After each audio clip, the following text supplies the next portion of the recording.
Welcome back to Movies TV Mad. Of course, you can follow me on Twitter at Movies TV Mad. And welcome. Yes, the Batman finishes its domestic weekend higher than estimated, 134 million. This is sensational news. It's a big win for Matt Reeves, Warner Brothers, Batman fans and DC fans all over the world. And you made it happen, 134 million. As we get the details, the Batman opening weekend box office gets revised higher. The Batman had an even bigger opening weekend than originally reported.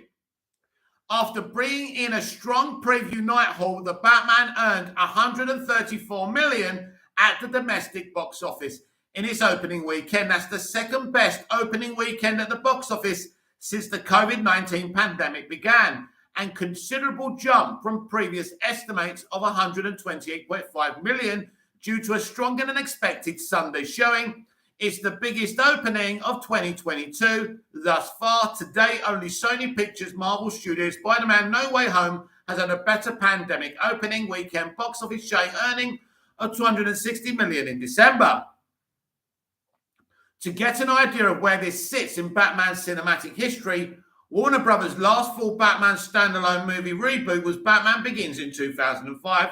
That film earned 48 million in its first weekend, not adjusting for inflation. It's worth noting that the movie is also around 40 minutes shorter than Batman and didn't have variable ticket pricing. Yeah, that's irrelevant. That is irrelevant. You're talking utter shit. The pricing, the variable pricing, right, is nonsense. Ben Affleck's debut in Batman v Superman: Dawn of Justice earned 166 million in its opening weekend, benefiting from having both of DC's most iconic characters in its title. It also had the added hype of being Wonder Woman's first live-action movie appearance and DC's first big-screen crossover.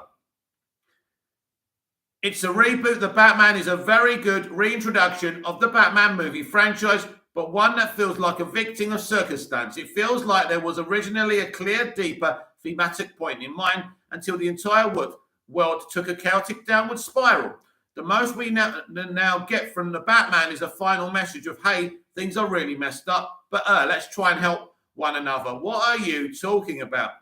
Given current circumstances around the world at the time of writing this, maybe that's the only message a superhero movie can manage right now. What are you talking about, you absolute idiot? What a stupid article. But it's great to know officially on a site that the Batman has finished higher than original estimates. So please comment. Let me know what you think of this. But that's brilliant. And we've got more to check out.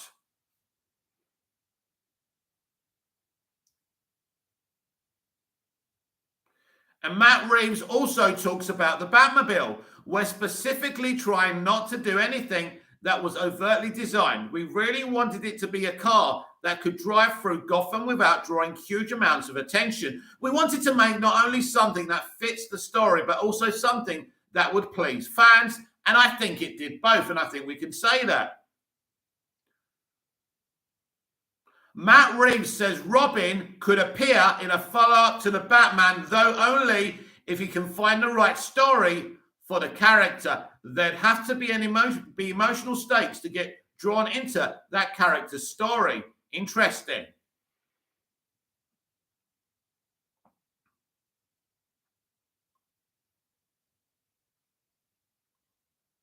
So this is what Matt Reeves has said about Robin in the sequel. Maybe we'll just say maybe. I don't know. Here's the thing. I have a lot of ideas about what I want to do. I'm not sure what the next story is for me. Whatever the story is going to be, it's going to take these characters, and specifically Batman's character, and put them in some kind of emotional jeopardy. So when you talk about what you're talking about, there may be a really interesting story. There'd have to be emotional stakes to get drawn into that character's story. I don't want that character to become a cipher. I don't want to be like, okay, so we saw it wasn't an origin tale, but you know, that was kind of Batman's origins, and now he's just perfect. No, you need to test the character again, and again. Spot on, Matt.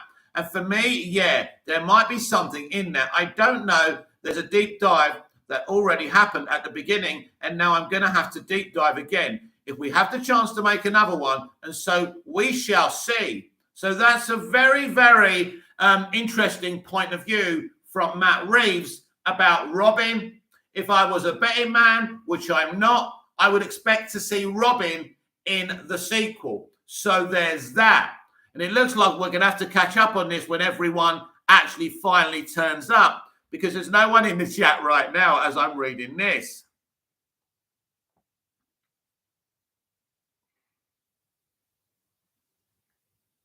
So we'll leave the next article until more people come in and actually start commenting.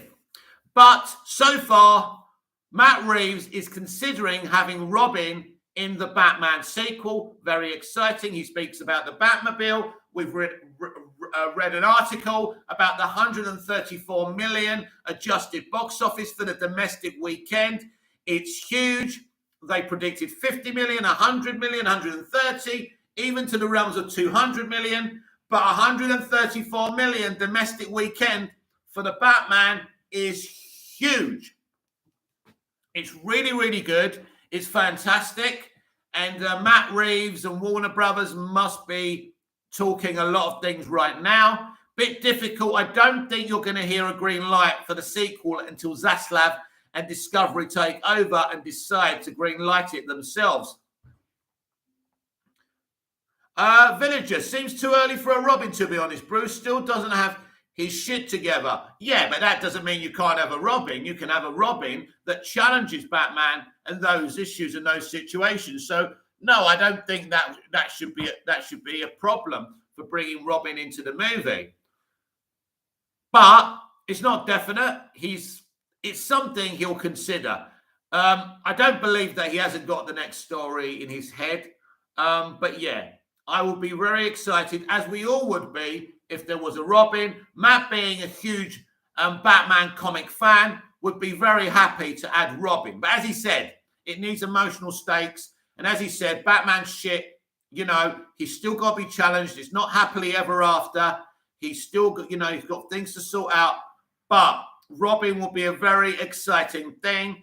And I'm surprised he's been so honest and said maybe about that.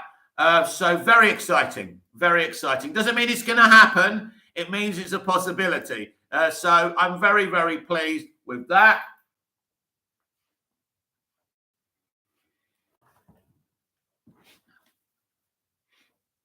There's an article here about a deep dive with Matt Reeves into the Batman I want to read to you as well. So that's very cool. So we'll read that when we get some viewers into the chat. Been a busy day on here today. Loads of videos. I've had a lot to say about the Batman. It's a film I really can't stop talking about. There's so much to unpackage, and I'm sure the next few times I see it, it'll be like, oh, I didn't notice that. Oh my God, what about this and what about that? It's one of those films. It's like opening a parcel, past the parcel. Every time you unwrap it, there's more to see. So, look, it's amazing. It really is. It's blown everyone away. And I think the Sunday box office being higher than they thought it would be says something. Rewatchability. Because everyone would have gone in on Thursday, Friday, and Saturday and saw it. And I think a lot of people would have went and saw it on Sunday. Because Sunday's the lesser box office normally than Saturday and especially Friday. But it proves, because people go to work on Monday. So that would say that this is going to have a big rewatchability. It seems that Matt is teasing as much as he can about Batverse. I think he will implement as many Batverse characters and plot lines as he can in the spin-offs and sequels. Yeah, I'm sure he's got a plan, Villager, what he wants to do, who he wants to introduce.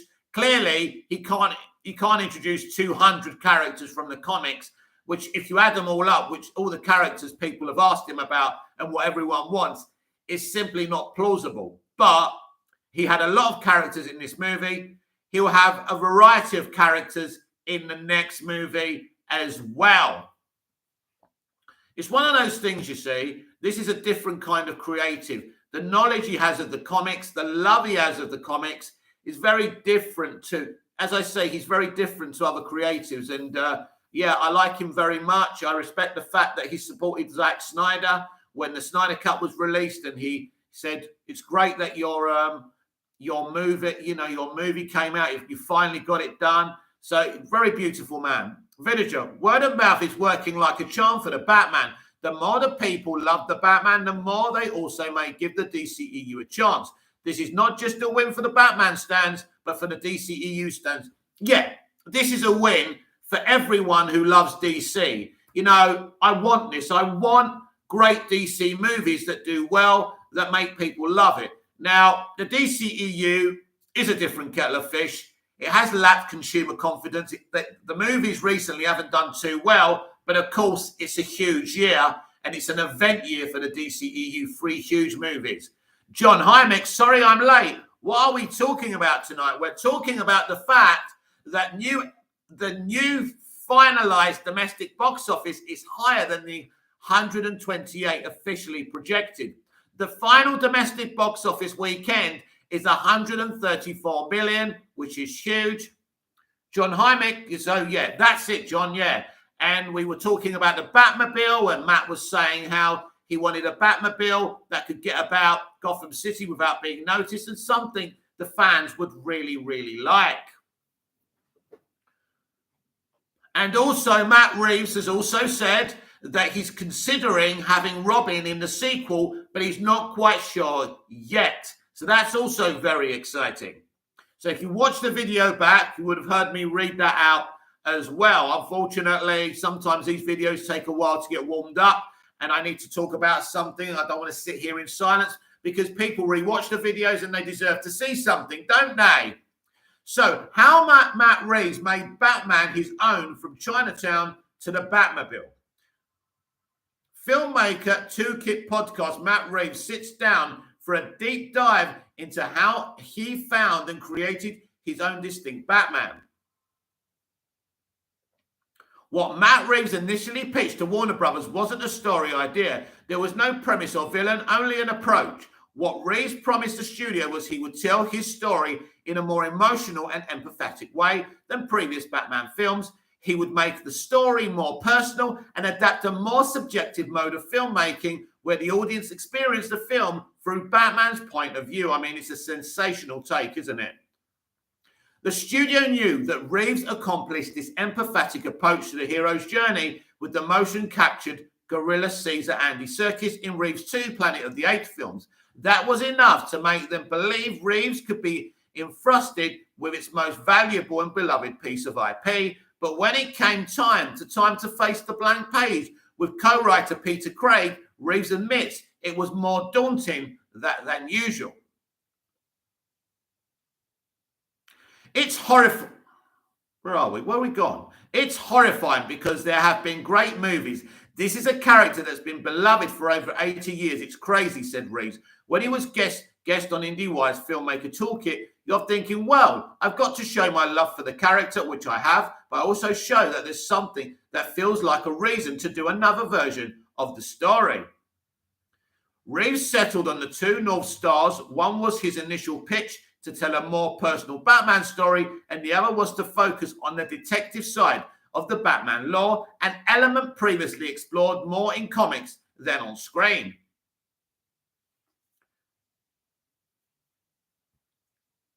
Reeves settled on a question that became his filter. How can I find a detective story that he's on that eventually becomes so personal that it isn't just a detective story, but it's something that forces him to have an awakening, forces him to change? He said he did a deep dive of reading every comic book and watched 4 billion noir movies in search of his Batman. It's interesting with detective stories because a lot of detective stories I've seen are not exactly personal. And that's why I don't really like detective stories that much. But this one is brilliant because it's personal. The legend, CJ, we are a quarter of the way to 1 billion. We can do it. They're estimating now definite 400 million domestically, right? That is huge because globally it should make at least that as well. We could near definitely 1 billion here.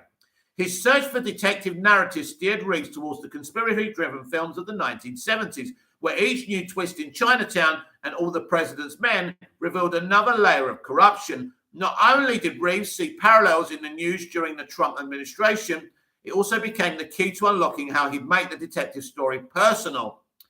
They are obsessed with Trump, aren't they? Villager, who would you cast as Robin? Oh, who would I cast as Robin? Oh, that's a difficult one, isn't it? You could, I mean, obviously Tom Holland would be a great Robin, but he's definitely probably too old, isn't he now? So you'd need to find someone maybe 20 years old. It's a difficult one, isn't it? I can't think of anyone. Anyone, let me know. Who would you cast as Robin in Matt Reeves' The Batman sequel? Because I can't think right now. Gordon Jeffrey Wright and Batman Robert Pattinson are like Woodward and Bernstein. The Riddler Paul Dano is like the most demented deep throat of all time. He's kind of like talking about how high the corruption goes, explained Reeves, who named the characters of Coulson, a corrupt district attorney played by Peter Sarsgaard, and Mitchell, the corrupt mayor, played by Rupert Henry Jones. After the key real-life White House figures in Nixon's Watergate scandal, Reeves' idea was that as the Riddler reveals the pervasive corruption, Batman is forced to face some hard truths about his own story. For narrative structure, the arc of Jack Nicholson in Chinatown proved the perfect model. How ironic seeing that Jack Nicholson played the Joker in '89. The legend CJ, the main actor from June, would be a great Dick Grayson. He'd even mentioned his interest in playing him. Wow, I didn't know that he was interested. I wouldn't think he would be interested. Oh, yeah, definitely. Let's see what happens there, because he is tied in with Warner Brothers, but he's going to be very busy doing the June sequel, so that might be difficult, but who knows? Proved the perfect model. Geight's persona of no longer caring, heightened by a backstory of his time in Chinatown, parallels Batman's emotional remove after Bruce Wayne's parents died. And yet, as soon as what happens with Evelyn and Hollis Mulwray, Faye Dunaway and Daryl Zerling, he is compelled to try and save Evelyn in the end, because that is what happened to him in Chinatown. It brings all that back. Fascinating, isn't it? Genius.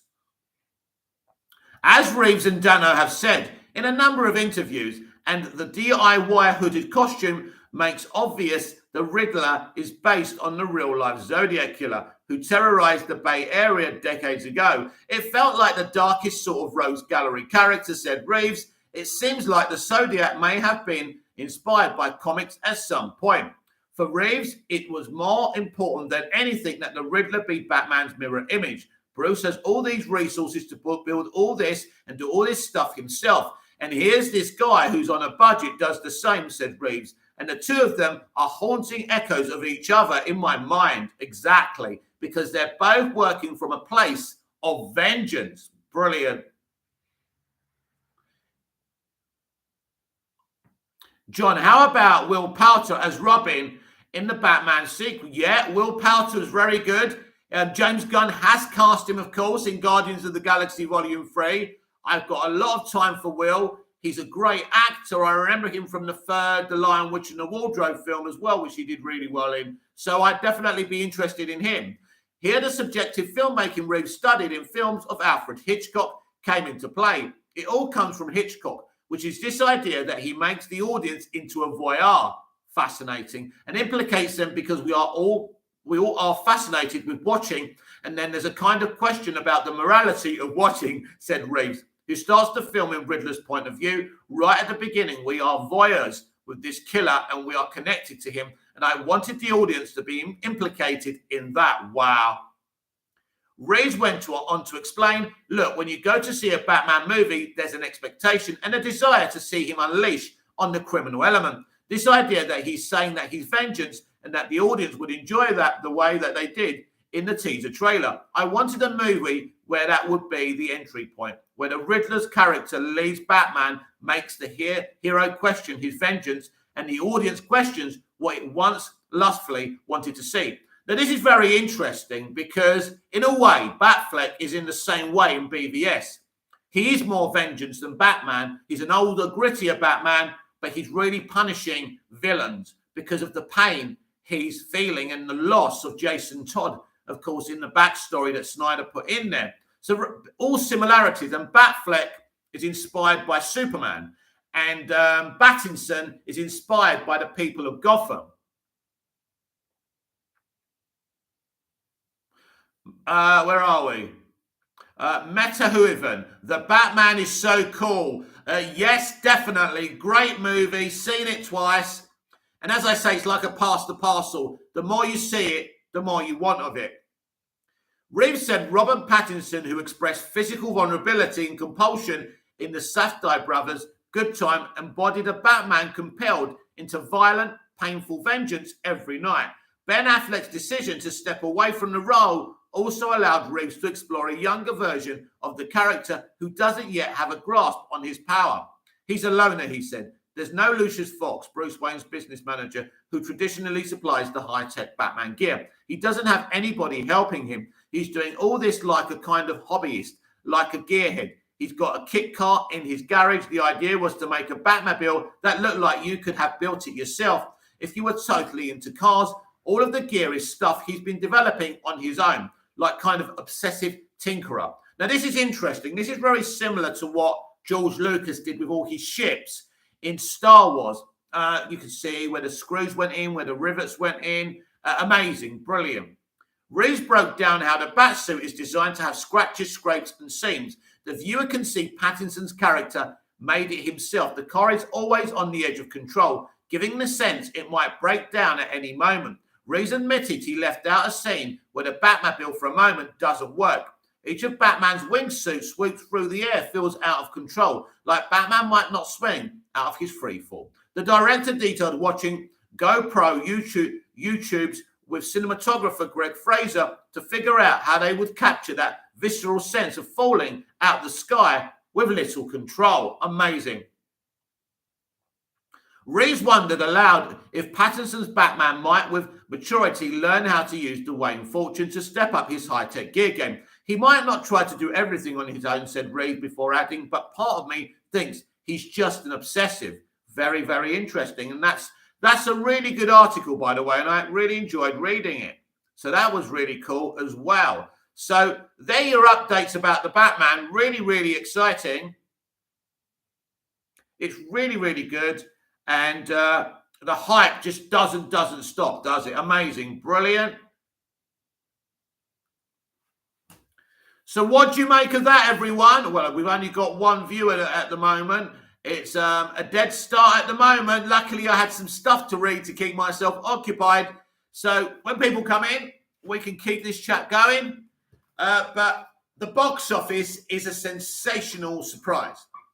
But because I didn't know what was going to happen, to be honest with you, in terms of box office. I didn't. It's a 3-hour movie. It's a noir detective drama. The pacing is kind of slow, but very intriguing. You're never bored in the movie. So what the mainstream audience have done here is sensational, and they've surprised me. They've sat through a 3-hour movie and they've gone back to watch it again for a second and a third time. Look, this is just sensational. And Sunday proves that the rewatchability of this film is huge. So who knows what kind of box office this can do. Clearly, Spider-Man No Way Home is pretty much approaching, or did approach, nearly 200, or should I say 2 billion. That's not going to happen with the Batman, but we should expect an 800 to a billion result here, which is very, very good. Of course, it all depends on next weekend's box office as well. They don't have any competition, so that's the good thing.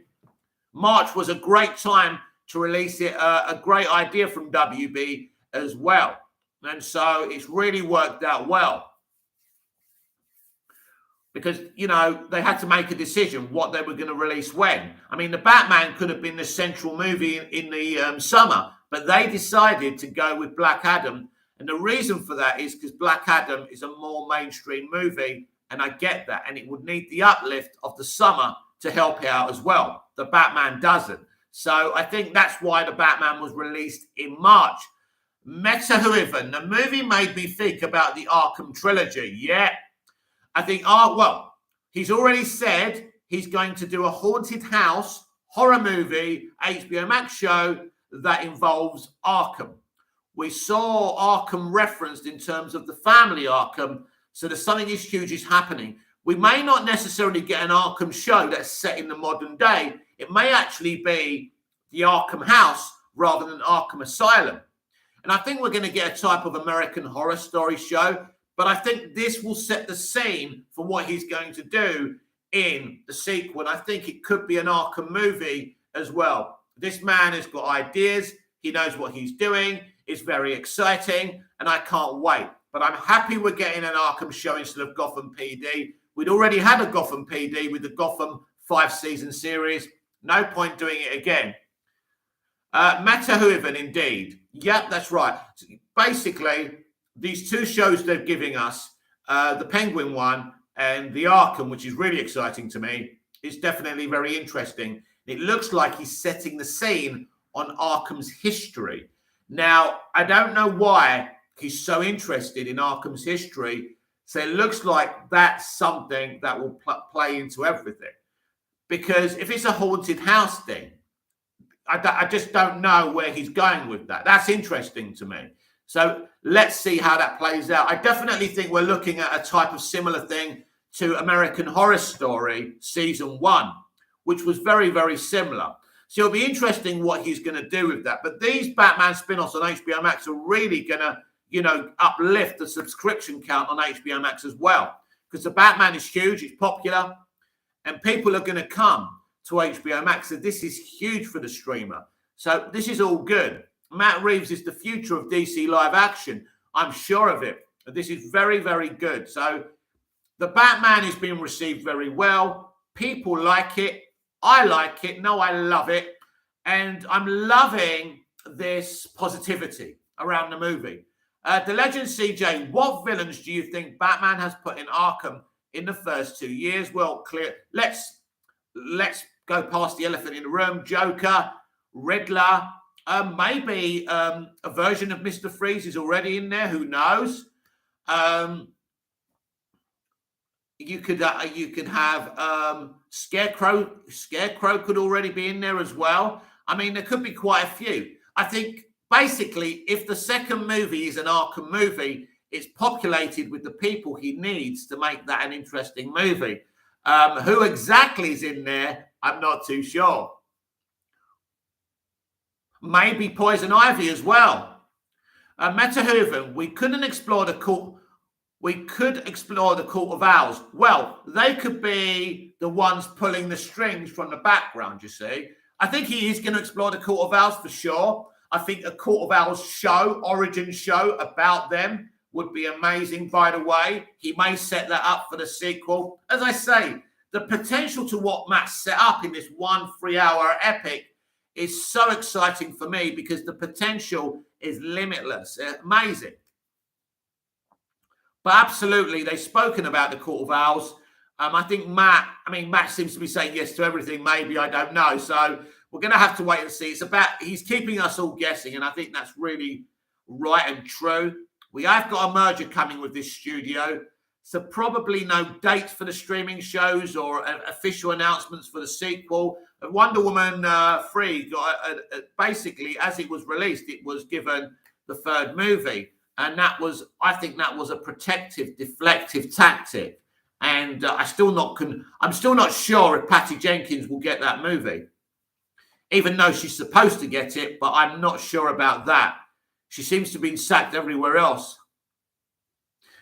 Metahuven, but Matt give us part 2. Matt will give us part 2. Of course he will.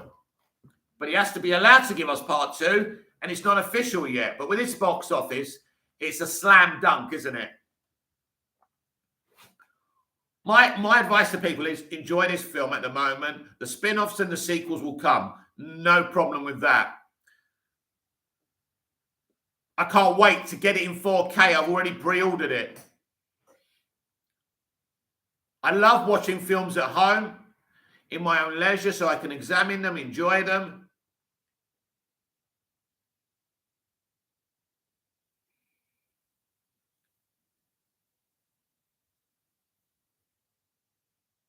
Seven people in the chat. Please vote on my poll. Is Pattinson better than Affleck? At the moment, yes, 82%, no, 18%. And please like the video. If you haven't subscribed already, please subscribe. Support a little YouTuber. And when I say a little YouTuber, I'm not talking about a 10,000 subscriber YouTuber. I'm talking about barely 1,000 subscriber YouTuber. Cool, man. Indeed, Metahuven.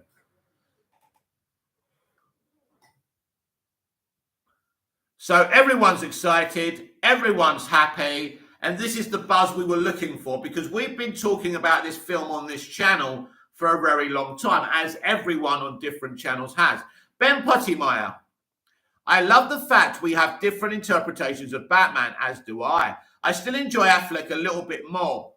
Yes, listen, Affleck's Batman is a unique take. It's an older Batman, and this is a younger Batman, and I think this is why some of us thought maybe Pattinson was Batfleck Jr., but it wasn't to be. Matt wanted to tell his own story, quite right too, and it's all worked out pretty well.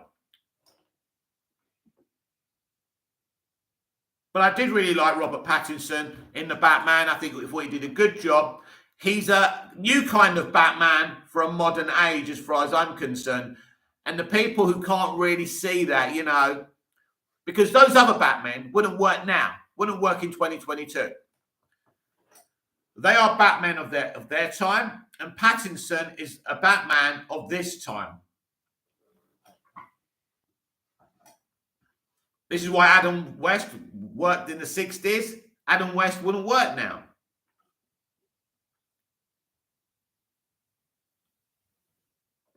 It's all about the time you're in, and they make films for the time that they're in. So this is a very jaded time. Everyone's so jaded. So it makes sense for Rob's Batman to be jaded.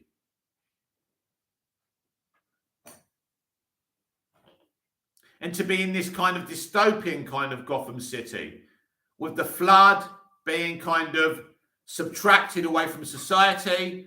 Very interesting premise it all is. Metahuven, did you know that the 14th Doctor is locked in? Well, that wouldn't surprise me, Metahuven, because Russell T Davies obviously was making plans before his return was announced. You would think so. Is it the 14th Doctor, or is it Russell T Davies' first Doctor? Are we heading for a Doctor Who reboot? John, what are some of your favourite 80s, 90s movies? Mine are Ghostbusters, Back to the Future 2, Hook, and Willy Wonka and the Chocolate Factory. Green Dixon. Yeah. VUR Life. Metahuven. Yes. Some of my favourite 80s and 90s movies. Wow. Crocodile Dundee. There's a couple of hilarious movies in that franchise. I love it. Obviously, there's Star Wars. There's Superman. I mean, Superman, the movie is the 70s. Lethal Weapon. That had its anniversary. All 4 Lethal Weapon films. Can't wait to see the new one that Mel Gibson's going to do. Direct and starring as well. So that's exciting. So many. I mean, there's the Untouchables. There's Field of Dreams. In the 90s, there's also JFK, Born on the 4th of July. Dead Ringers, directed by David Cronenberg, starring Jeremy Irons as twins, got twin gynecologists. Amazing movie. Kind of movie that wouldn't sit well these days, but these are the kind of things that we got. So if anyone wants to list their favourite 80s and 90s TV shows, do it on there. Movies, should I say, or TV shows. Metahuven, The Life of Brian, of course, classic. I watched The A-Team. I watched Knight Rider, Dallas, Dynasty, Knots Landing, Knight Rider. We had a lot of great shows growing up. I used to watch Little House on the Prairie, Chips. We had the best sitcoms in the 80s.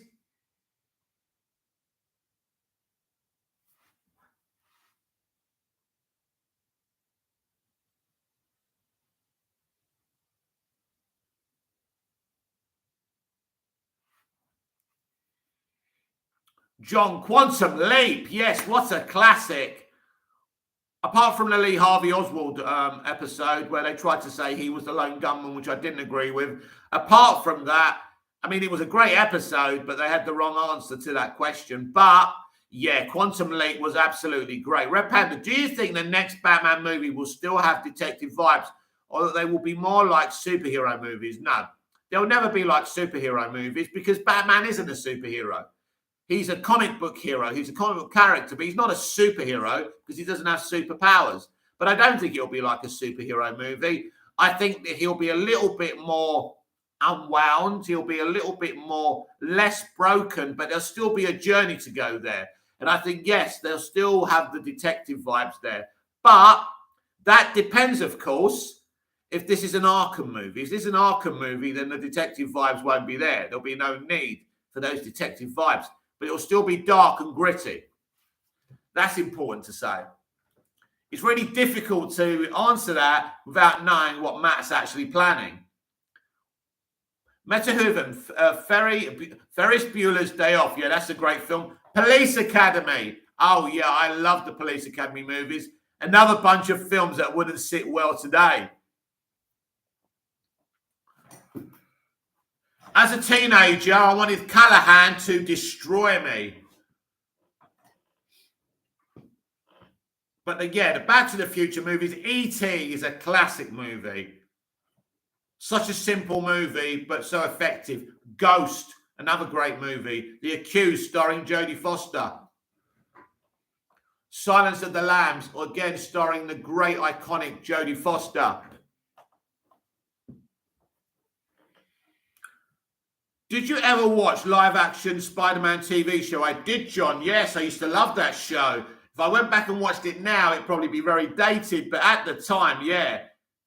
My introduction to Spider-Man was Spider-Man and His Amazing Friends, the animated series. It was great. That's what made me fall in love with Spider-Man. Villager, I loved Jurassic Park as a kid. I never really got into it. I watched the films, I watched the new films, but I never get overly excited over Jurassic Park. Terminator 2, a great, of course, Total Recall. The Running Man is one of Schwarzenegger's greats. Big Schwarzenegger fan as a kid. Grew up loving the Rocky movies. If you're in the chat and you haven't pressed the like, smash the like button, please smash the like button and show your support, please.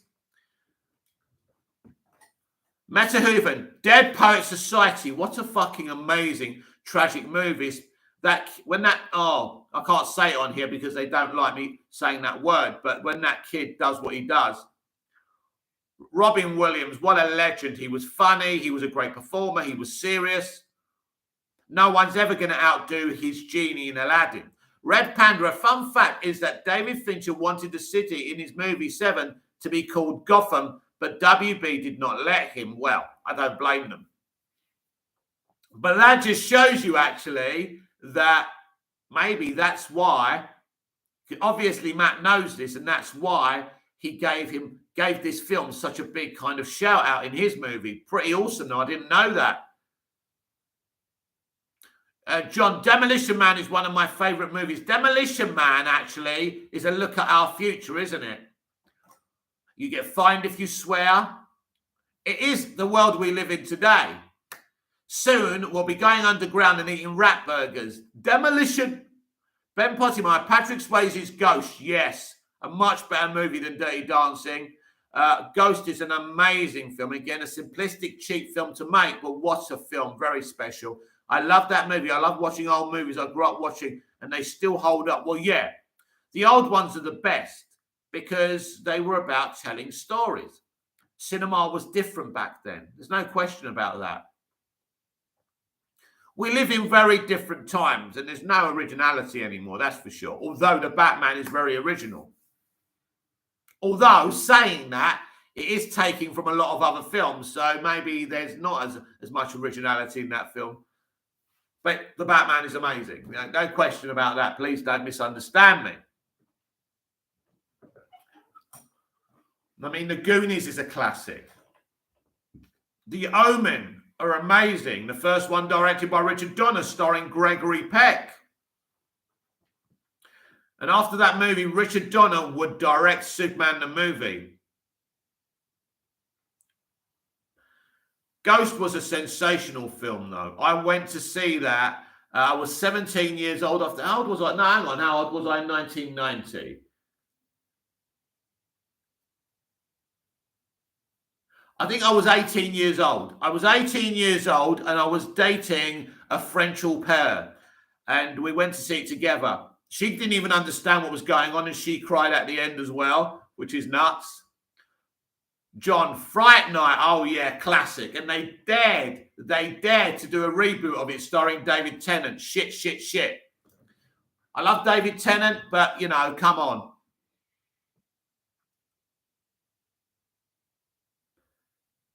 Meta Hooven, Romeo Must Die with a liar. Oh, the later liar. Yep. I cried when she died.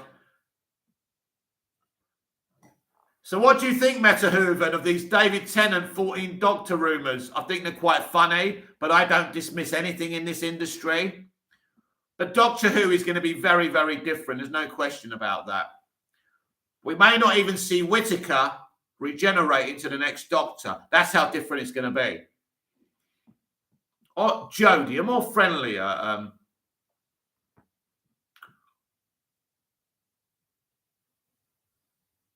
Red Panda, one of the best sci-fi movies ever was Dark City. Oh, yeah.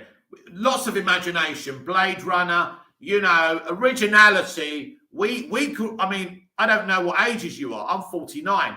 I grew up in an era of originality. Ahmed Hikal, hey, Movies TV Mad, let's flash talk. My pleasure. Go for it. The floor is yours. Talk about it and I shall respond to it. Meta Hooven, they are crap rumours. They are on the face of them, but you never know in this game what's going on. They seem nonsense, and I agree. It does seem like nonsense, but also Russell T Davies knows that Doctor Who, whose popularity is in the toilet. So I'm not going to say it's impossible. Nothing's impossible in this game. Tennant is 10. Tennant is 10, but 10 could return. As I say, never ever say something's not going to happen in this game. They told me Dallas would never came back. It came back. You know, there's a lot of things that happen in this game that you don't expect. We all thought Michael Rosenbaum wouldn't return to the finale of Smallville. He did. Ahmed Hikka, okay, so do you think Flash movie will be the final time we will see Affleck Batman? No. Meta Hooven, indeed. No. I think that Affleck will make his movie. I think Affleck does want to make his movie under the right circumstances and around the right people. And I think Zaslav and Discovery are the right people. So, no, I don't. I think he will vanish. When Barry goes back, when he fixes Flashpoint, he won't be there anymore. And Barry will be obsessed with finding him. And eventually he will. John, have you seen the movie Darkman? Yes, amazing film. Red Panda. I also like the movie The Game. The guy from Jaws, and it was underwater. The Game. Oh, The Game with Michael Douglas. I think it's really underrated. Yes, I like that film. Very good film. Ben Pottimeyer was the TV series that had the guy from Jaws, and he was underwater. Oh, yeah. I don't know what it was called, but yeah, I remember that. Abahiko. That's interesting. Yeah, I'm not convinced that Affleck's finishing up, but we'll see. We'll see. I mean, Affleck has said that The Flash is the best representation of his Batman, and it's a great way to finish off, which is very clear. But then when you have Ezra Miller on Instagram laughing about that, I don't know what's going on. But also, Miller could be like trolling us. Ezra Miller does like to troll.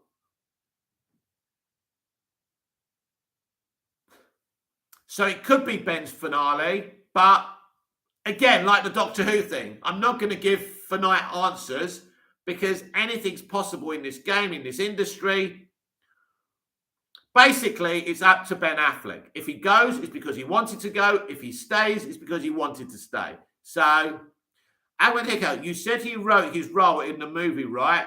He rewrote what she wrote, Christina Hodgson, for him, yeah? Red Panther, maybe Ezra Miller is the new Joker. No. Although there may be a version of him being the Joker in Flashpoint. Anything's possible with that story. Unlikely.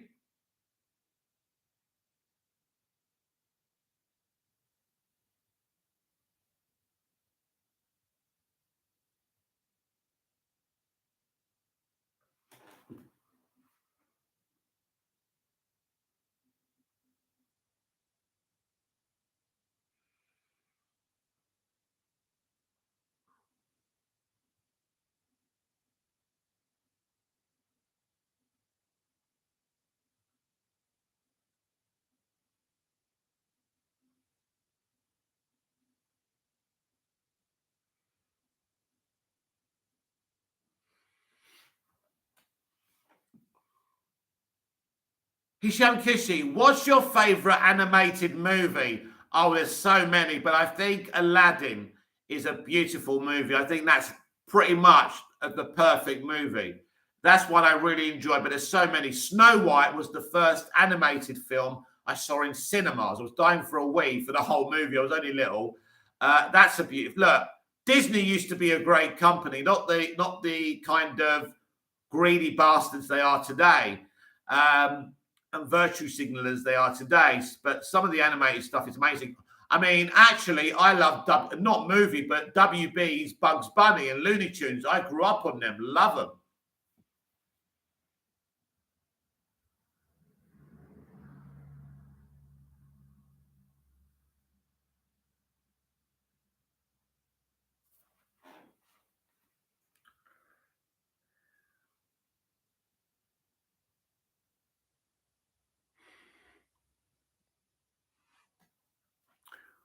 "13 of you, I bet not all 13 of you have smashed the like button or voted on my poll. Is Pattinson better than Affleck? Yes, 75%. No, 25%. I'll give you my answer at the end of the stream."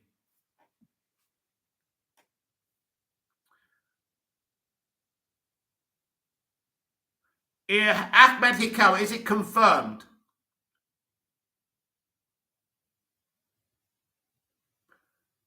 Is it confirmed or is it rumours? What? What are you talking about, Ahmed? I'm lost. I know that, yeah. I know that. It's not confirmed for you, it's confirmed for me. John, do you think we will hear a mention of Jack Nicholson's Joker in the Flash movie? Yes, there'll probably be. Unfortunately, Jack is very ill now. So, dementia, very sad, legendary, lovely man. So hopefully he gets some kind of shout out. Ahmed Hikal, his role. Yeah. The legend CJ, what time is it over there? Over here, my friend, it's 7 minutes past 9.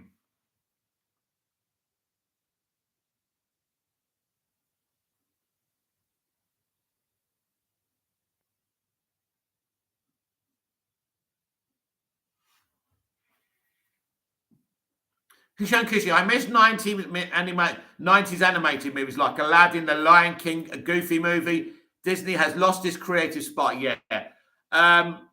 Look, Bob Iger did great getting Lucasfilm and all of that and the MCU. But for me, the peak of Disney is their animated movies. And now they're making them into movies and they're trying to, go politically with their ideology. It's just very, very sad.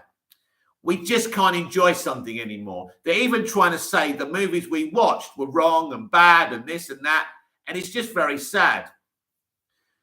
Ben Pottimer, do you remember Looney Tunes or Looney Tunes? The way it's spelled. I love Looney Tunes and Bugs Bunny is my favourite animated character of all time. I fucking love that dude.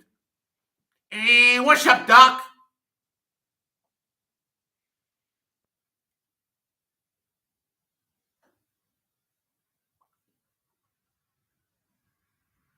I'm being all John Camp here with my polls now, ain't I? But it's fun. It gives you something to do. It gives you something to think about. John, I hope we get another DC fandom this year. You'll get one every year, hopefully. It's such a good idea. So some good ideas have come out of WB. Whoever had the idea for Fandom is an effing genius. Not even Kevin Feige came up with that. So that just tells you something. I think Fandom 2020 was better than 2021, though. And I don't like the fact that they allowed, like, Matt Reeves to go on Fandom China and do loads and loads of talking and interviews, and the rest of us didn't get that version. I didn't get that. That was weird. The Legend CJ, if you were WB, what's your strategy to pass Marvel someday?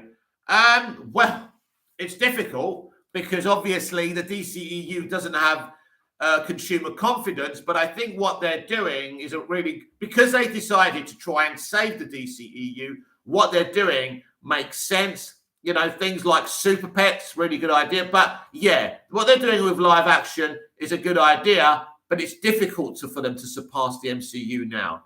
The cat's out the bag. It's too late now because that is such a popular property. And the DCEU's made so many mistakes, not because it's made bad movies, because some of the movies that are in the central universe just weren't for the mainstream audience. And that's the problem.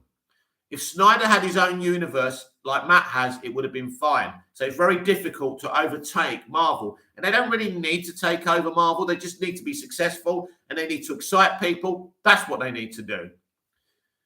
Just don't copy them. Just do your own thing. But also, you can use what works. Post-credit scenes are fun. You know, interconnectivity and shared universes are fun. They work. Red Panther, I think WB's strategy is to do good movies, not just good comic book movies. Well, I think it's a bit of both, isn't it? Yeah, yeah, exactly. Make a good movie, first and foremost. And don't try and stray too far away from what the character's origins are, but obviously put your own thing into it, put yourself into it. But comic book fans are very knowledgeable, so don't take the piss out of them either. I mean, personally, I wouldn't like to make a comic book movie because there's just too many mad people out there. You can never win. Look at the Batman. It's too long. It's this, it's that. Most people love the Batman, but some of these idiots are just talking shit. It's too dark. Why doesn't he smile? You can never win. In I think it was when The Dark Knight came out, everyone said every CBM should be like The Dark Knight. Then the first Avengers came out and they said everything should be fun, like the Avengers movie. You can't win. Everyone just goes on trends and what's going on at that time. Very difficult to make these movies. John, do you think we will ever get a DC Marvel crossover movie? Absolutely, 100% one day. Zaslav would definitely want to do that because he's all about success and money. He don't care about politics, about ideologies. Zaslav just wants to make WB the most successful studio of all time. He's a very ambitious man. So a lot of people are going to feel the edge of his boot as soon as he walks in. Red Panda, Joker, the Suicide Squad, the Snyder Cut, the Batman, they were so good. It's clear that DC is coming back in the business. Yeah, I think so. Listen, I just want DC to be great. I don't care about Marvel. I like Marvel. I watch the Marvel stuff, but I don't care. I'm not obsessed with beating Marvel. All I care about is to see great, exciting DC movies, right, that people celebrate, like they're celebrating the Batman, like they celebrated Wonder Woman, like they celebrated Shazam and Aquaman and Joker movie, and now the Batman. I just want great movies that everyone can celebrate. And I want DC movies for all different fans and different DC movies. I don't want just to ignore certain fans because I don't think that's fair either. Hisham Kissy, do you think the Black Panther film is overrated? Yes. I do like the first two acts of Black Panther, but I think the third act kind of becomes like Star Wars Phantom Menace in its third act when you got Jar Jar Binks fighting, the Roger robots and things like that. And they tried to make him sympathetic as well. They tried to make him sympathetic for political reasons. He was actually a good villain at first, but he ended up being a bland villain. And now that they don't have a proper Black Panther, I am astonished they're going forward with this movie that's had production problems because of a certain actress not taking a certain thing during a certain pandemic. So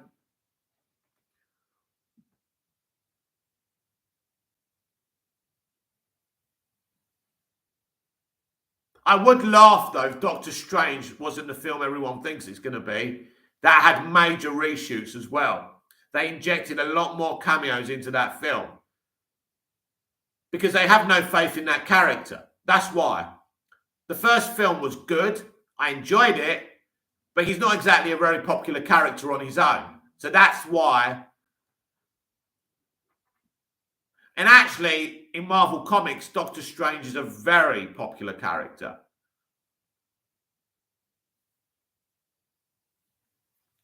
I think most things today, my friend, are overrated. Wouldn't you agree? The better films are the ones that are underrated. Man of Steel is a great movie, underrated. BVS, underrated, really good film. It's the overrated stuff that's normally crap or not as good as people say it is. Red Panda, Black Panther was nominated for Best Picture, which I think is too... Yeah, well, we all know why it was nominated for Best Picture. And Feige really pushed for it. It was never a Best Picture. You know, the Joker didn't win Best Picture. Why should Black Panther? Matt Hooven, Batman has his own universe in the comics and movies. That's why directors love Batman. Well, people like Batman because they like Batman. Meta Hooven, of course. He's got his own universe in the comics. But also, he's one of the most popular characters in the world. Disinferno, what do you think about new Alien movie for Hulu? I think it's a shit idea. They should stop doing these reboots, right? Very few of them work. We had 2 great Aliens movies, and that's it. They keep on doing Aliens versus Predator, this, that, the other. It's shit. Get over it. No Sigourney Weaver, no party. Get over it. No Ridley Scott, no James Cameron, no party. Move on. Hisham Kishi, Blade 2 is far superior to Black Panther. Seriously, why has Marvel decided to take over Marvel? 20th Century Fox did so much better. Yeah, well, there's no 20th Century Fox now. They swallowed it up. They sacked all their staff. It's dead. They are killers. That's what they do. John, Doctor Strange works best in team-up movies. Look, I liked his first movie. I really enjoyed it. But unfortunately, he's not a character that's going to be in a movie on his own without any cameos that's going to work. And that's why they've thrown in all this. Hisham Kishi, I mean Disney. Sorry, no need to apologize. Everyone makes mistakes, including me.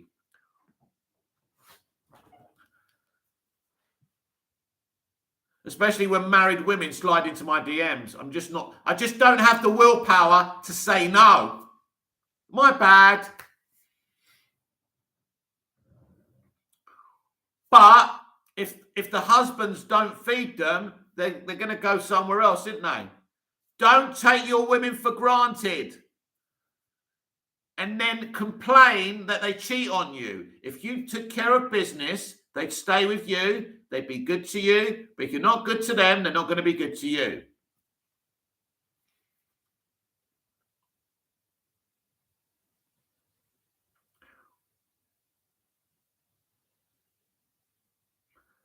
So we've got 18 votes. Is Pattinson better than Affleck? Yes, 78%. No, 22%.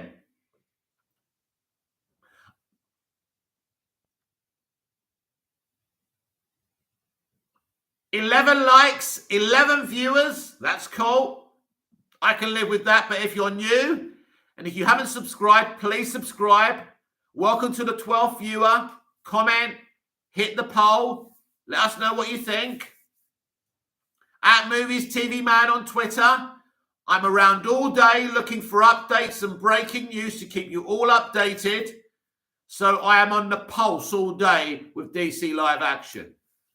No one will tell you first before I do, apart from the publications, of course. Red Panda, if Marvel let directors do their movies, it would be so much better. I think Eternals is deep down a really good movie. Well, the MCU isn't about giving director freedom. The MCU is successful because one person is the showrunner and he's got the vision. That's why it works.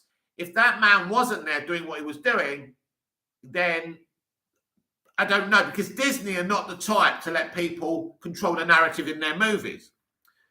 Eternals is a good movie. Hisham Kishi, are you a fan of Willy Wonka and the Chocolate Factory? I am. What do you think about Timothée Chalamet playing Wonka in the upcoming remake? Do you think they're going to make it woke? Well, Timothée Chalamet isn't a woke casting, is he? I don't know what there will be. Look, whatever film or TV show you watch today, there will be an element of gender politics, identity politics. There's nothing we can do about it. But Timothy is Warner Brothers' new kid on the block. They really do like him. I think he's a great piece of casting. The young women will come and see him. The kids will come and see him. So I'm very excited about that movie as well, by the way. A lot of time for Timothy. And of course, as I say, the women get excited just by thinking the name Timothy, don't they? I mean, he can't satisfy a woman like I can, but hey, I don't have the looks. But I do pack a punch. Meta Hoover, Eternals wasn't good. It was okay. I don't think it was horrible. I don't think it was great. I would call it an okay, good movie. Watch it, move on. Nothing special. I wouldn't say it's a terrible movie, though. I think people didn't like the inclusion in the film, and that may upset people. It's like when Brie Larson was saying all that shit about men, and everyone decided to hate Captain Marvel because they didn't like what she said. Well, I watched Captain Marvel, and I actually think it's a pretty solid movie. I don't think it's the greatest movie ever, but I think it's okay. Red Panda, Pattinson said that he would want to play in the next Planet of the Apes movie and also in Dune Part 2. Well, listen, they're asking him questions, and he's just answering yes. So, yeah, I don't take all that seriously. Oh, Robert, would you like to be in this movie? Yeah, cool. What? He's not going to say no, is he? It's just a bunch of interviewers. This is the problem with the marketing campaigns, the PR. They do too many interviews, and in the end, these interviewers don't know what to ask them. So they ask them shit.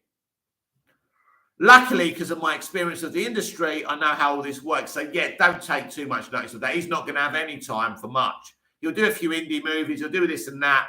But he's Batman now. And Matt Reeves is a workaholic. I mean, Matt Reeves has got his fingers in other pies as well. But this is a huge franchise now. So there's not much time to do June. Maybe he can play a little role in June.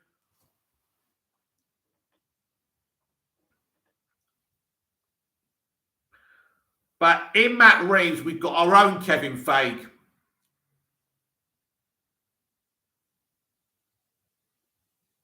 In terms of the communication he has with fans, he's very descriptive. Basically, the way Matt Reeves talks to us, Walter Hamada should be talking to us, the president of DC Films, and he hides in the background. Hisham Kishi, have you ever seen an amazing drama film that stars a comedic actor? I watched the movie Foxcatcher recently and was blown away by Steve Carell's performance. Well, Carell, yeah, he's a talented actor. He's got variety. I mean, all actors should be able to do comedy because it's on the script. I mean, it's not for every actor, but I do expect character actors who do comedy well to be able to be serious. Look at Robin Williams. Meta Hooven, have you seen a Don't Look Up with Leo and Jennifer Lawrence? I haven't, but I have heard good things about it.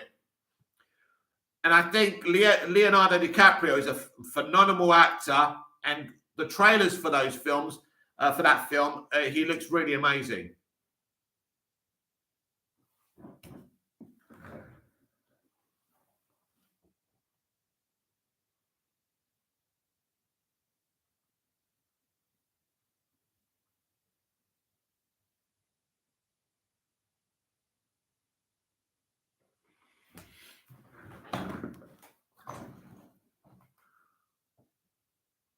Red Panda, the only movie from the Oscars that I really enjoyed last year was June. June was an excellent film. I've got it on 4K. The legend CJ, who are your top 3 actors of this generation? Wow. This generation. Oh, wow. That's amazing. Well, I do want to answer this, but it's difficult for this generation, you know. Now, if you spoke about my generation, it would be very, very easy. Kevin Costner would be one of my top choices for sure. But this generation, I've got to think about that. Do you know what? That's a difficult one because we don't actually have proper movie stars anymore. I mean, it's difficult. I mean, I would say Joaquin Phoenix, and I'd call him from this generation, even though he's probably in his late 40s, 50s now. So I'd go Joaquin Phoenix for sure. And I'm going to go for Kurt Russell. Russell Crowe. I'm going to cheat and say he's from this generation because he still makes movies today. So that's 2.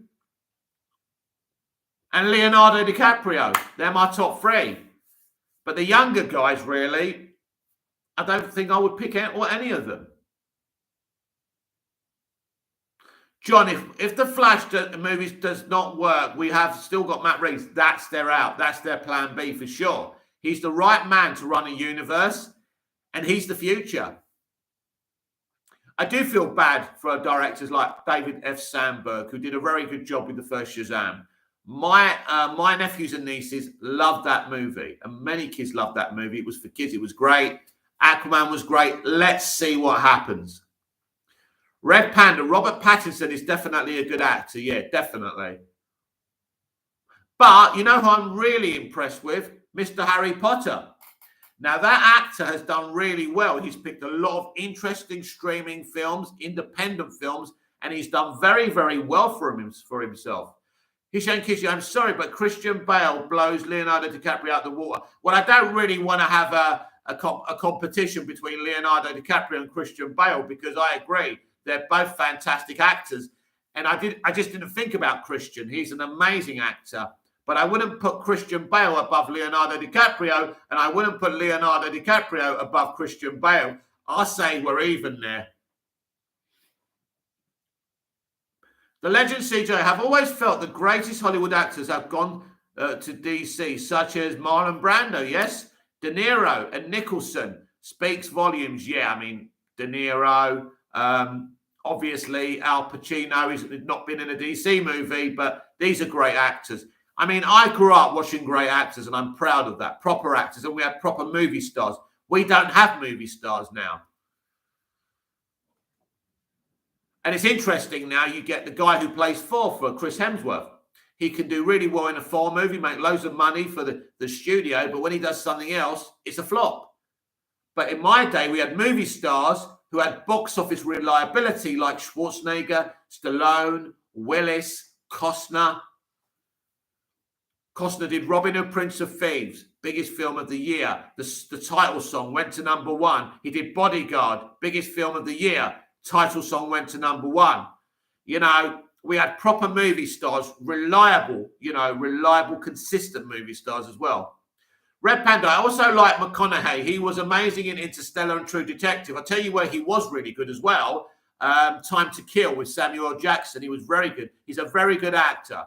Nishan Kishi, what a movie that you love that is not a lot of people have heard of. Dead Ringers, directed by David Cronenberg and starring, what's his name? I thought his bloody name now. But yeah, that's one that many people haven't heard of. And there's The Hidden, starring Kyle MacLachlan. That's a brilliant film as well. Metahuman, Jennifer Lawrence, Stephanie D'Amato, Sophie Turner. I respect your taste. I'm not going to say anything more than that. I think Lawrence is a little bit more talented than the others. But yeah, I don't know Stephanie D'Amato, but Sophie Turner, I'm not sure about that.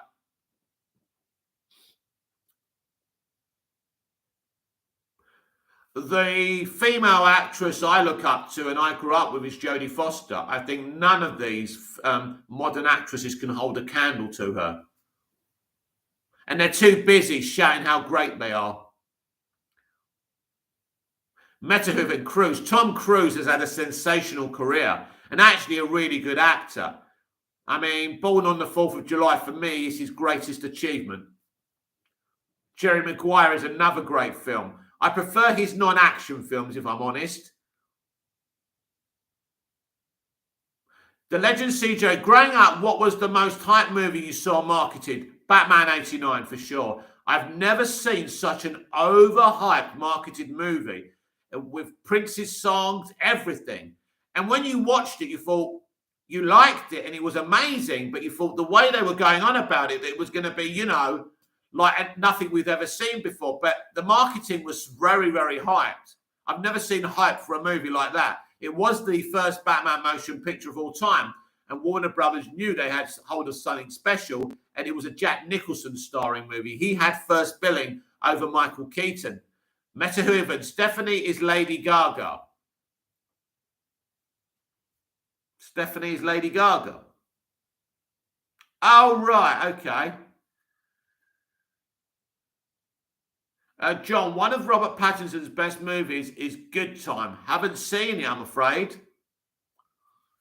I actually haven't seen many, if any, Robert Pattinson movies, apart from the Harry Potter movie he was in. So I really need to start watching Robert Pattinson a lot more. But he's certainly a great actor, and he certainly did a great job in The Batman.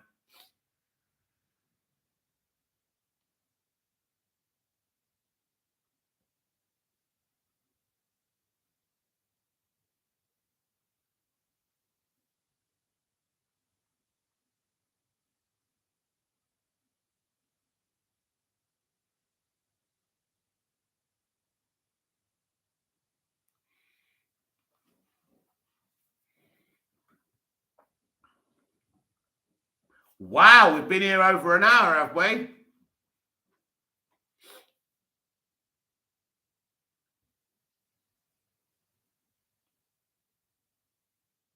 Hisham Kishi, did you ever buy the Batman 89 cereal? No, but I knew there was a lot of merch out for that film. I'd never seen so much merch for a film like that. That's why they were pissed off with Tim Burton when he made Batman Returns the way he did, and there wasn't much merch for it. Red Panda, what's a movie you absolutely disliked but everybody else loved it? Oh, wow. Probably. I mean, I don't think I'd say I'd absolutely hated this movie, but I think it is. I think Avengers Endgame is so overhyped. Avengers Infinity War is a great movie, and Avengers Endgame to me is such a damn squid. Dr. Jake Zaka, so what's the total weekend numbers? So for America, the domestic weekend is 134 million. That's more than projections. I would imagine that would mean, so that's another 5 million. So I would think that now globally it's around 250 million. So it's very big. It's more than they imagined. So the Batman has done great.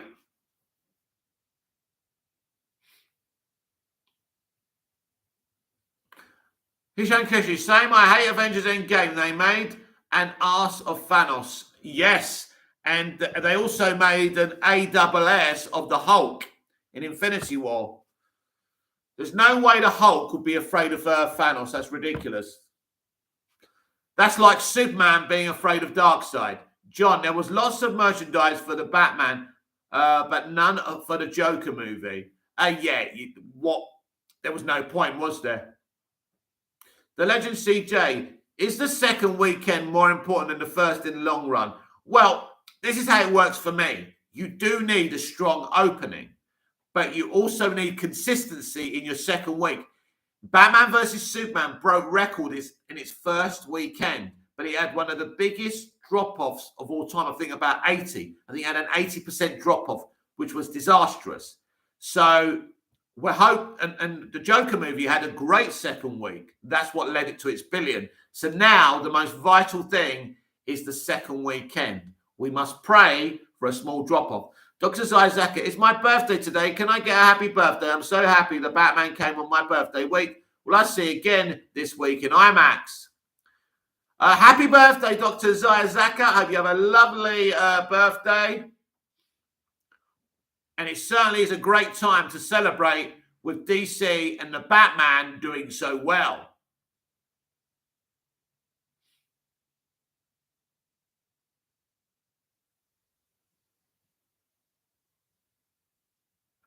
Hishan Kishi, happy birthday, yes. By all means, wish Dr. Azayash Zaka a happy birthday. If you're in the chat and you haven't smashed a like on the video yet, please do. Check out my poll. People are voting, which is good. Dr. Zaka, thank you, everyone.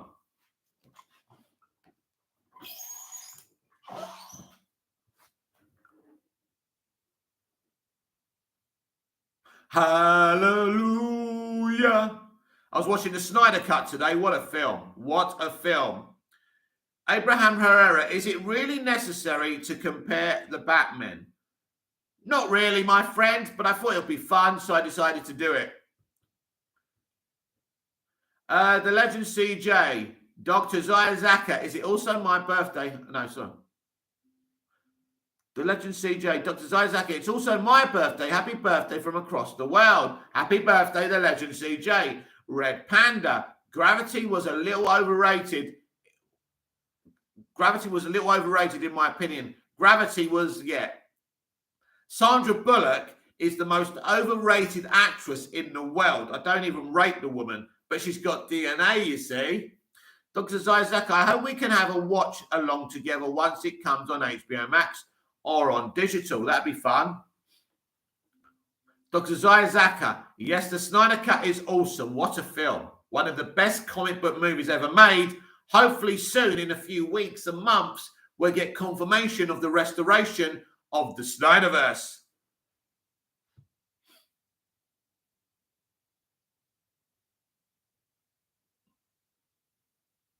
Dr. Azashis Zaka, happy birthday to you too, the Legend CJ.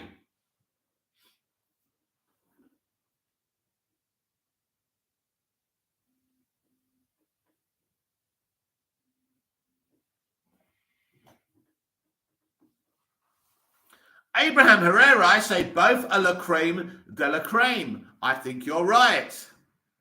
I like both of them as well.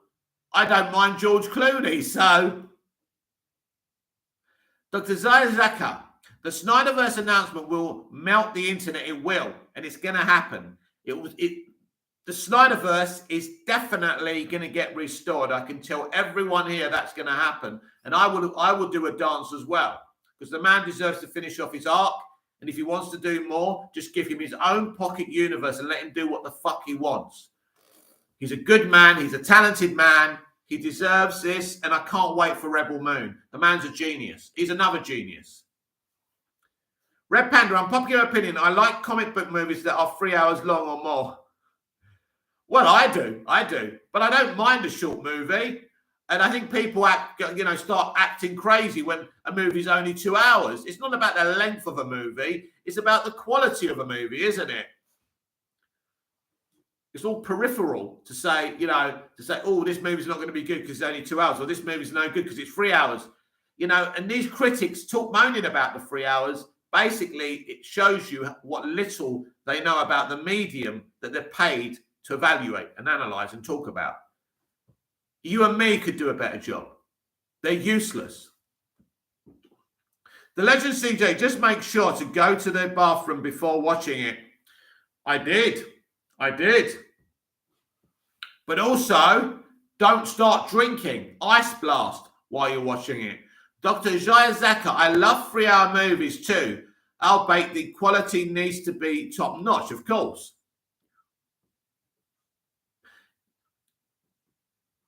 If Solo, a Star Wars story, was 3 hours long, I don't think we'd put up with it. Hishan Kishi, what scene, part, line from any movie made you laugh the most? Oh, wow. Shit.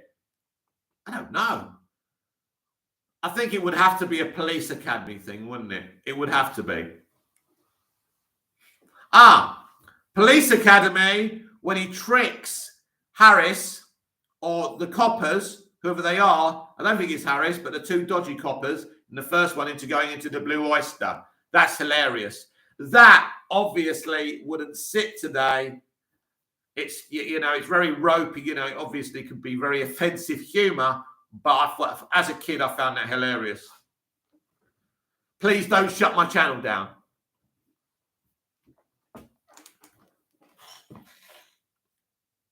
And that bit in Ghost when Sam, Patrick Swayze, is singing I'm Henry VIII, I Am to Whoopi Goldberg's Oda Mae Brown to make her go to Molly. That's pretty hilarious.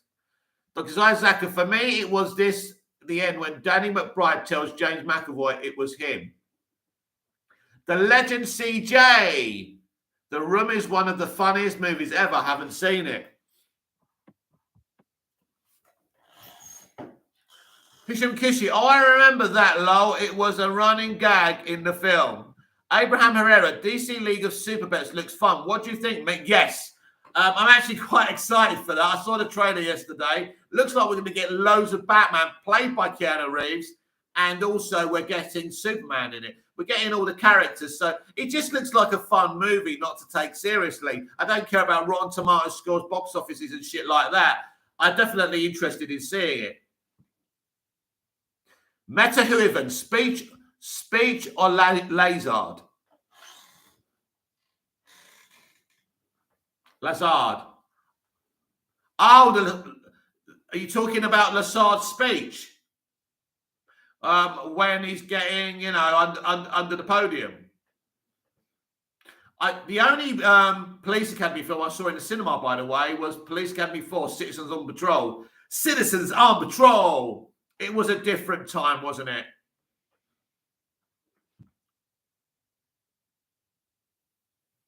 Smash a like on the video. 12 likes so far. That's pretty good for me. Red Panda, Keanu Reeves has such a good voice as Batman. Yeah, that's actually a good one for a poll. I think he would have been a great live-action Batman, by the way. Maybe in a more lighter Batman. Meta Huiven, indeed. Abraham Herrera, I know who knew Keanu would make a great Batman voice. Yeah.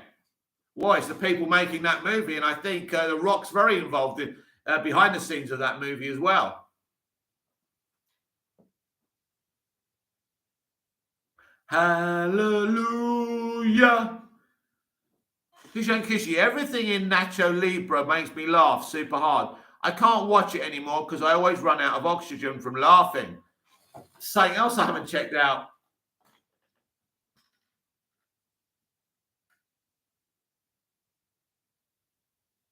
Right, everyone, I'm going to give you, what time is it? Yeah, I'm going to give you another 5 minutes.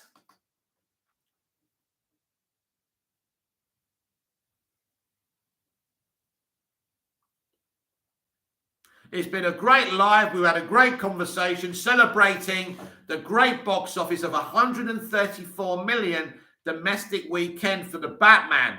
So well done, everyone who supported that movie. Hishan Kishi, you haven't seen Nacho Libre starring Jack Black, lol. What the hell? No, he's not one of my favorites, Jack. I don't mind him. I think he's very talented. The Legend CJ, have you gone to the Riddler website? Every day something new appears. I haven't. That's something you can do for me. Keep an eye on it, because I wouldn't know where to start. I really wouldn't.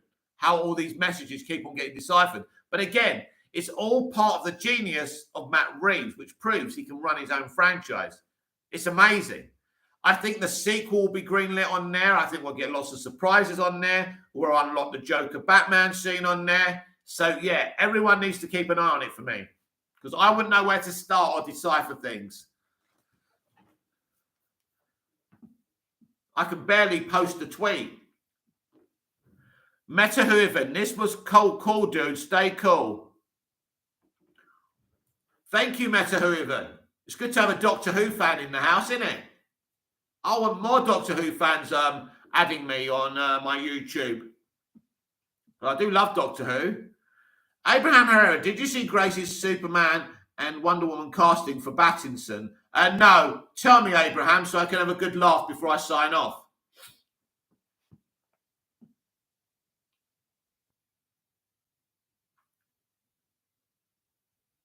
I'm sure it's going to be someone that should never be Superman or Wonder Woman.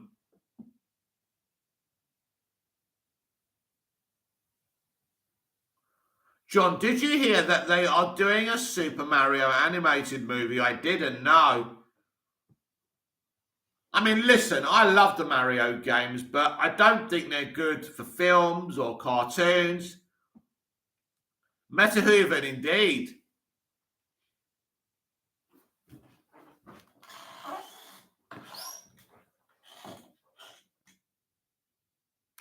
I'm waiting for Abraham Herrera to tell me who Grace Randolph wants to cast as Superman and Wonder Woman for the Batman universe. It's going to be funny, isn't it? Come on, Abraham, don't leave me in suspense.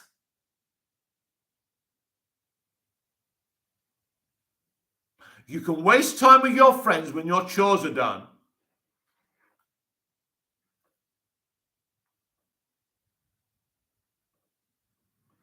But that's one more season. Summer's when I need you the most. Harvest is when I need you the most. Red Panda, it's a freaking code at the end on that Riddler site. I feel like Zodiac myself. Yeah, I wouldn't know how to decipher all that, so you lot can do it for me. Dr. Zayzaka, Wonder Woman is Andy Armas. Oh my God, no. No. No, no, no, no, no. No, no, no, no, no, no, no. Anna de Armas is a beautiful young woman. She's an okay actress, but we're not casting people because they're fit. Abraham Herrera, well, I saw the video yesterday, but I forgot the name of the actors, which is not a good sign. Oh, well. And you brought it up, Abraham, and you don't know the bloody names of the people. Jesus Christ. You got me all excited, and now I'm never going to know. Hisham Kishi, who would you cast as young Peter Parker in an upcoming movie? I would cast the 95-year-old Burgess Meredith in the role. What?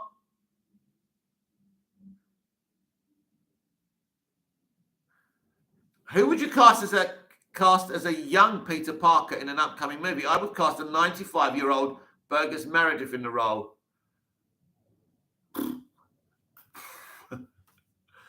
Hisham Kishi, lol, it's a joke. Right.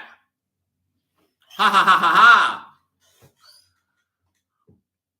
Red Panda, Anna de Armas is okay, not that bad, but I prefer Gal. Well, she wasn't talking about replacing her. She was talking about in the Pattinson universe. It's not that she wouldn't look good in the outfit, but that's not who Matt would ever cast. John, Chris Pratt is voicing Mario in the Mario movie. That's right. And all the SJWs are very upset about that. Dr. Zayazaka, Austin Butler for Superman. Is that what she said? Who's Austin Butler? Let's see who Austin Butler is. Let me Google him for a laugh. Because I've never effing heard of him.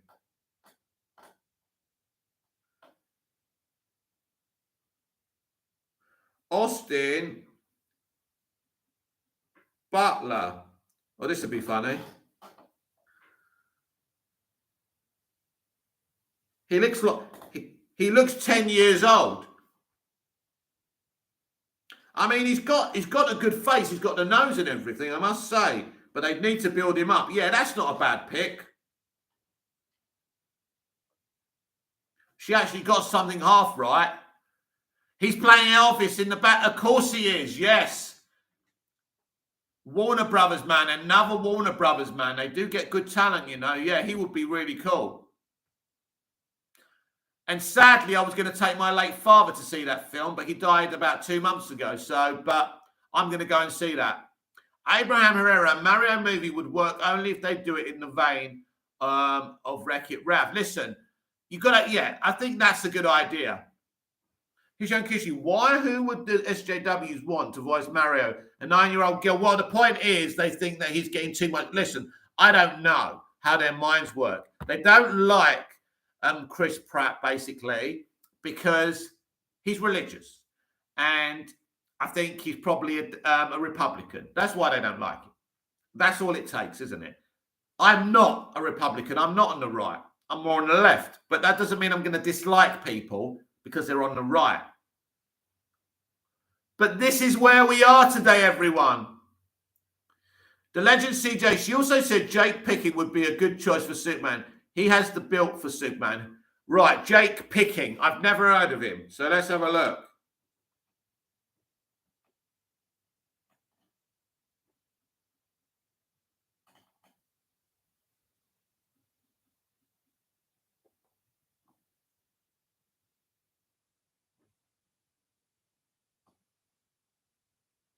And no. He looks like a bloody Muppet. No. That's a bad one, Grace. I'm sorry. You don't get to do any casting on my character. Thank God she hasn't got any authority over anything. Dr. Zizak, prayers for your father. Thank you very much. He was 78 years old. He had a good long life, though, so which is good. It's always sad when you lose people, isn't it?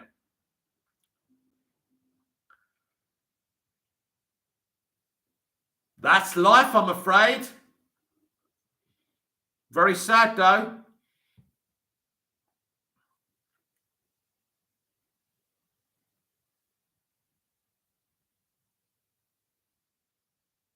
I like the Elvis guy. And I mean, if you're playing Elvis Presley, you can play Superman. He's going to win an Oscar for that. I've seen the trailer. He looks amazing. And obviously, Baz Luhrmann is one of the finest directors the industry has ever seen. Dr. Isaac, Austin Butler is generating serious Oscar buzz for Elvis, so I'm really looking forward to that. Tom Hanks is playing his manager. Yeah, Colonel Tom Parker. Yeah, iconic. It's going to be great. I think they'll both win Oscars. I think Hanks will win Best Supporting. I think it's a great role for him. He hasn't won an Oscar for many years. Obviously, he's won quite a few. He used to win one every year. Abraham Herrera, to be honest, casting Superman is hard to find. A man with such values is rare. Henry had... yeah, listen, it's difficult with Superman because they do like to cast someone who's, when you're not playing Superman, he's still not going to embarrass the character in public. Tom Welling was very private. Christopher Reeve was very private. Henry Cavill was very private. None of these people did anything to embarrass the name of Superman. It's very difficult when you play these characters because even though you're just pretending, there's this aura about a character like Superman. So, for example, in the old days, George Reeves used to hang around with like the fans and going to places and smoke and everything. But these days, they won't allow an actor who plays Superman to smoke in public. Hisham Kishi, why can't we go back to pretendant days? Nobody would be able to follow actors' personal beliefs. Screw people nowadays. What the hell is wrong with the world? I'm moving to Earth 2. Yeah, I think Earth 2 is probably just as bad. The Legend CJ, Red Panda, he does look kind of like Superman. Yes, he's got the nose. He would just need to work out. There's nothing wrong with the Elvis guy. He just needs to work out. The other guy looks like a cartoon. There's no way.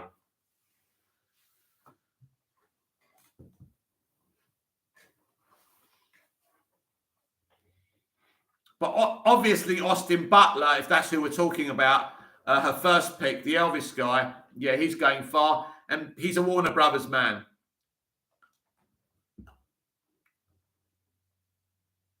The Legend CJ, David Corenswet. Yeah, do you remember the rumours and lies about him playing Superman?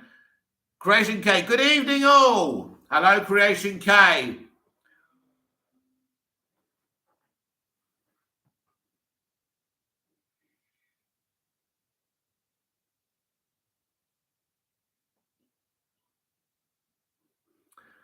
If you want to talk to me, talk now before I sign off.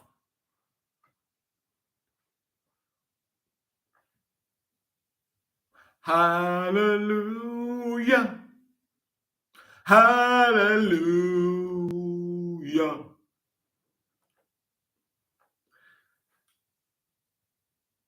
Creation K, just finished watching Mask of the Phantasm and a nice little film. It certainly is.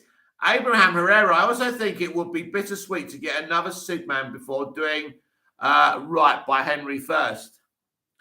Yeah, I mean, look, it's a difficult situation because clearly Matt Reeves may want his own Superman, and obviously the guy playing Elvis would be perfect. But if Henry's not coming back, they do need to look at another Superman because we can't just go with Supergirl and forget Superman. But they do have other options, Tyler Hoechlin, Brandon Routh, because we're going into the multiverse. So those two guys could replace Henry as well. Kishan Kishi, Zack Snyder's 56. I thought he was in his 40s. Yes. He is 56, but, that's no age, is it? Creation K, Mick, what have you covered today regarding the 134 million domestic weekend? Yes, we spoke about the 134 million and said how surprising it is, how amazing it is, and how great it is for Matt Reeves, WB, and DC, and for the fans. So we discussed that. Matt Reeves has said he's considering putting Robin in the Batman sequel, but it's not definite yet, and things like that, really. And just replay the video.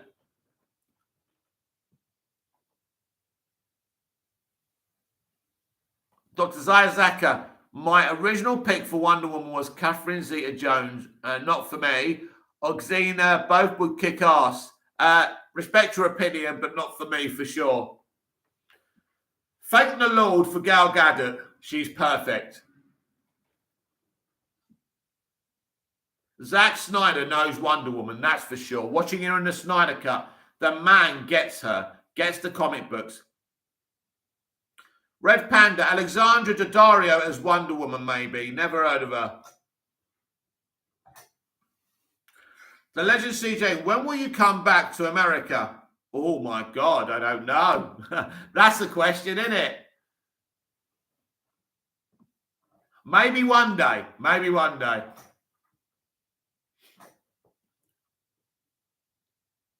When a big director gives me a call.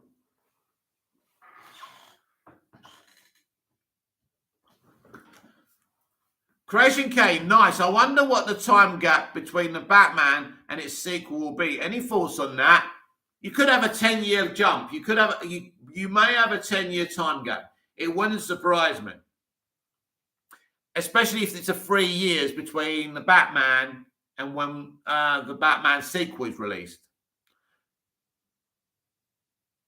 Dr. Zayazaka, yes, Alexandra Daddario would be great as Wonder Woman. Abraham Herrera, they need to get an actress in her late 20s or early 30s for the long run because Wonder Woman doesn't age yet. Luckily for Gal, she doesn't age much either.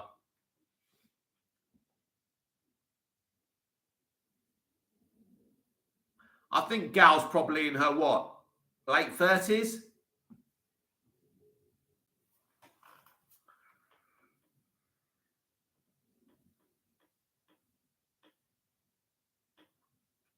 No, not 10 years till the release date, my friend. We all know the producers told us under 5 years and the second film will be with us.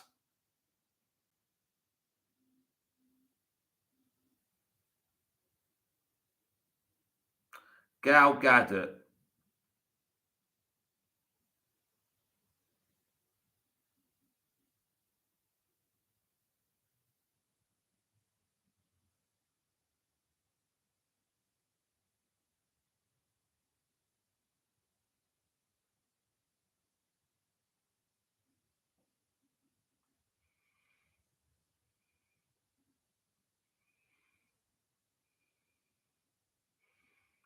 Gal Gadot is 36 years old, so she's very young.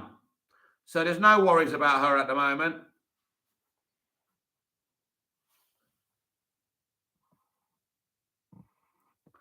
Where are we? The girl, Hisham Kishi, the girl who plays Catwoman in Gotham looks just like a young version of Michelle Pfeiffer, and I think that's why they cast her. She's sensational, but Cam is such a great actress as well. Probably my favourite Selena. Creation K, ha ha ha. Red Panda, probably the release will be in 2025 or 2026. I'm going for 2025. Dr. Zayazaka, Hisham Kishi, I agree. Creation K, imagine waiting 10 years. I can imagine some fans might have a heart attack. Yeah, definitely. I mean, it's amazing. We've only just seen the film and people are talking about the sequel already. We're all doing it, aren't we?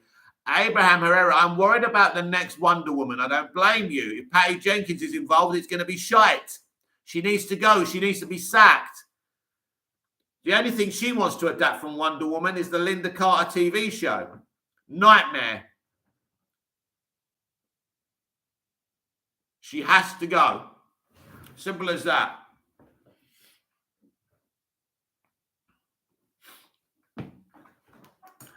Hallelujah.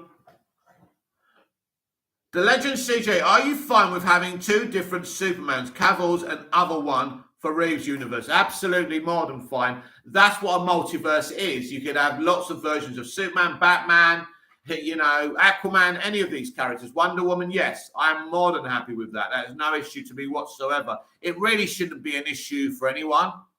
I don't understand why having two Supermen is a problem. I mean, you could do it a different way. You could have Cavill as a different version, couldn't you, as well? Creation Gay, hey, sorry, this is off topic, but people are already talking about Jeremy Renner as President Zelensky in a Ukraine biopic. People are mad. Yep. Unfortunately, Jeremy Renner is not the greatest of actors as far as I'm concerned. And I'm not interested. And by the way, that President Zelensky can play himself, can't he? Because he's an actor, isn't he? He did the voice of Paddington Bear. Red Panda, yeah, but not that early. Let Bruce gain experience and then maybe a final movie with Superman. Listen, I'm a huge Superman fan, so I'm not going to start saying, yeah, let's not see him yet. If Superman's in the next movie, I'll be very excited and very happy. I didn't see people complaining when Batman, took over a Superman sequel. So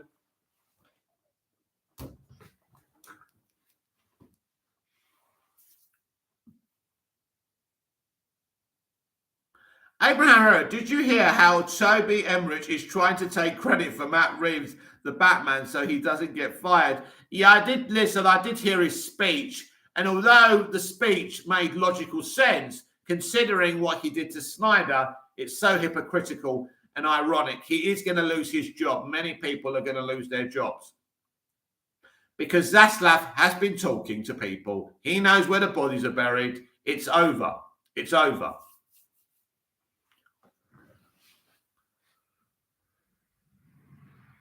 Warner Brothers Pictures needs to be gutted from the inside. As simple as that. AT&T should have done it. Creation K, terrible. Definitely Creation K. But you see, this is the thing we thought was going to happen when AT&T came in. We thought they would gut Warner Brothers Pictures. They didn't make enough relevant changes. They didn't have a clue. But this guy, definitely, he's the big I am. Right, I will read one more comment, then I'm going. It's nearly 10 o'clock at night here. We've had a great long chat. Just under 2 hours. It's been wonderful. Thank you for the 15 likes, which is sensational. Thank you for the 26 votes on my poll. Yes, is Pattinson better than Affleck? No, 35%. So Pattinson wins our little friendly poll. That we shouldn't take too seriously, by the way. Creation Gate, DC needs a revamp from inside. Same with Disney. Well, all these companies are corrupt, my friend, I'm afraid. No matter what you do with them, that's always going to be the case. Dr. Zayzaka, looking forward to Dumbledore's sequel too. Yeah. Look, I think he's a great piece of casting for a Dumbledore. He's a great actor, isn't he? I actually had him for a great Doctor Who as well. I would have got him in as the Doctor as well, but he's great. Unfortunately, these prequels are just not as popular as the proper Harry Potter. She and Warner Brothers should have continued the saga of Harry Potter. That was a big mistake. Prequels are very hard to get interest for.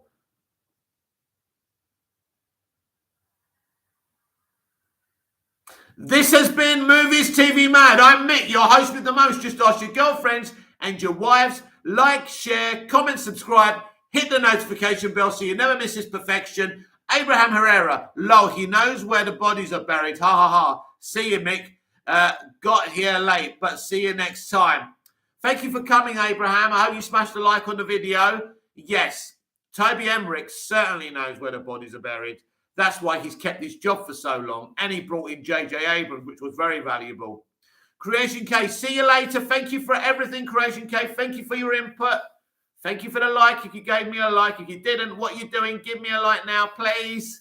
I will see you tomorrow with the DCEU Daily Live with multiple pre-recorded videos with another live in the video. No YouTuber is going to give you their time like I do. If there's something going on in DC Live Action, you will know about it first because you're subscribed to this channel and you follow me on Twitter @MoviesTVMag. Until tomorrow, goodbye, au revoir, auf Wiedersehen.